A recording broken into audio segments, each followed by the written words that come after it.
नमस्कार, प्रणाम। मेरा नाम राणा दीपू सिंह है और आज बात फिर से यूक्रेन में मेडिकल की पढ़ाई कर रहे मुन्ना भाई एमबीबीएस लोगों से।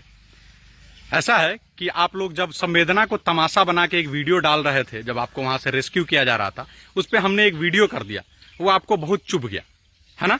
तो चलिए आज ना हम आप लोगों पे बात करते हैं और एक एक कर पहले आपके झूठ का पर्दाफाश करते हैं। आप लोग क्या कह रहे हैं कि आपसे भारत का सरकार जो है टिकट का 4 गुना पैसा वसूल कर रही है। अरे कम से कम शर्म तो करिए। इंडिया का एयरलाइंस आपको फ्री में लेके आ रहा है, फ्री टिकट दे रहा है, फिर भी आप झूठ फैला रहे हैं। और चलिए ये भी मान लेते हैं कि आपसे टिकट ले रहा है, तो काहे नहीं ले जी।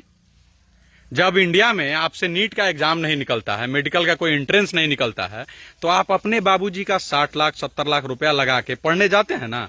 तो आप तो मेडिकल का तैयारी करने के लिए जब 60 लाख 70 लाख लगा दे रहे हैं, तो आप कोनो मध्यम वर्गीय परिवार, निम्न स्तरीय परिवार से तो है नहीं, है ना। और जब आप यहां से गए थे पढ़ने, तो किसके टिकट से गए थे? सरकार के टिकट से नहीं ना, कि सरकार के टिकट से गए थे। तो जब अपने टिकट से गए थे, तो अपने टिकट से आ जाने में आपको क्या दिक्कत है? और आपसे किस तरह का सहानुभूति का उम्मीद आप कर रहे हैं सरकार से?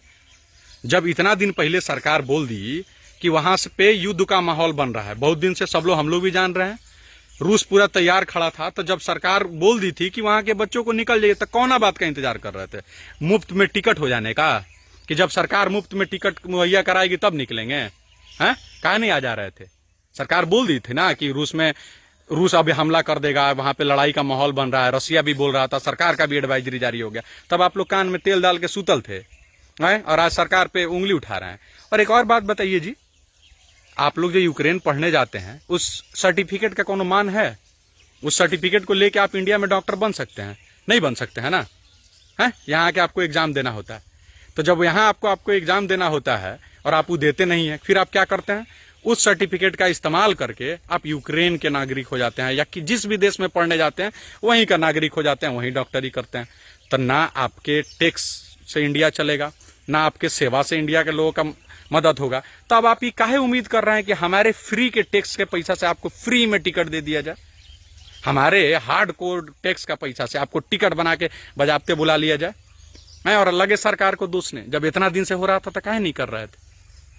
60 लाख 70 लाख लगाने के लिए पैसा है और 60,000 6,000 7,000 का टिकट और 10,000 का काटने के लिए नहीं है? और किस बात का आपको भारत पे है जी? आप लोग भारत में के लिए कर क्या रहे हैं? बताइए ना, क्या करिएगा आप भारत के लिए? जिस देश के आप हैं, उस देश में आपसे नहीं निकला तो आप वहां चले गए। आपके सर्टिफिकेट का आप दीजिएगा इसका जवाब। क्या आपके सर्टिफिकेट का यहाँ वैल्यूएशन है? यहाँ आप जब तक एग्जाम नहीं निकालिएगा, आप यहाँ डॉक्टर बन सकते हैं? नहीं बन सकते हैं ना। तो सरकार जब आपको बोली थी आप निकले नहीं, या सरकार जब अपने हिस्से से निकाल रही है तो लगे हल्ला मचाने। बाकी और लोगों के देश का देख लीजिए ना। अगर आपको इस देश से समस्या लग रहा है ना, तो बाकी और लोगों के देश का देख लीजिए। कम से कम यहाँ तो इंडिया का झंडा लगाना आपके जान का गारंटी है। वहां क्या है? वहां तो सीधे मिसाइल डलेगा।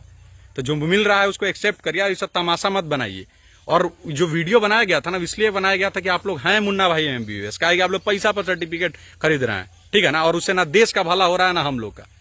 तो रहने दीजिए, मुंह मत खुलवाइए। बहुत बहुत धन्यवाद।